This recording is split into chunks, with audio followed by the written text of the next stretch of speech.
பாக்குறீங்க?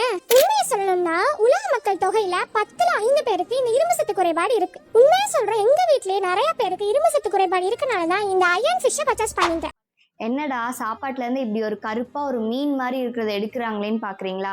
இதுக்கு பேர் தான் மேஜிக் அயன் ஃபிஷ். இது இப்ப ரீசெண்டா ரொம்ப ட்ரெண்ட் ஆயிட்டே வருது. இதை யூஸ் பண்ணலாமா வேணாமான்னு ஒரு சிம்பிளா நீங்க கொஸ்டின் கேட்டீங்கன்னா கண்டிப்பா யூஸ் பண்ணலாம். பாரம்பரியமா நம்ம முன்னாடிலாம் வந்துட்டு இரும்பு சட்டிலையும் இரும்பு தவாலையும் தான் சாப்பாடு செஞ்சுட்டு இருந்தாங்க. அது வழியா இரும்பு சத்து நம்ம பாடிக்கு வந்துட்டு இருந்துச்சு. ஆனா இப்ப அதெல்லாம் யாருமே யூஸ் பண்றது இல்ல.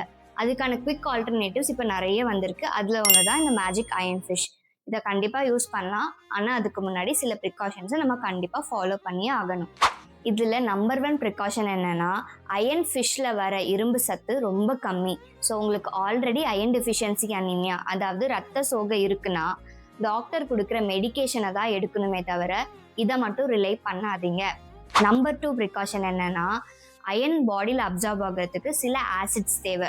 Like citric acid, tartaric acid. இது நம்ம லெமன்லையும் புளிலையும் இருக்கு.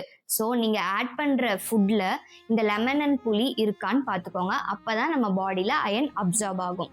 நம்பர் 3 ப்ரிகாஷன் என்னன்னா, அயன் ஈஸியா ரஸ்ட் பிடிச்சிடும், அதாவது துரு பிடிச்சிடும். ஸோ துரு பிடிச்ச அயனை நம்ம மறுபடியும் ஃபுட்ல போட்டு சமைச்சா கிளாஸ்ட்ரிடியம் டெட்டனை அப்படிங்கிற இன்ஃபெக்ஷன் வர வாய்ப்பு இருக்கு.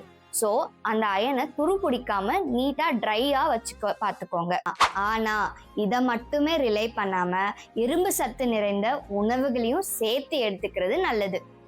இந்த மாதிரியான யூஸ்ஃபுல்லான வீடியோஸ்க்கு என் பேஜை ஃபாலோ பண்ண மறந்துடாதீங்க. நன்றி.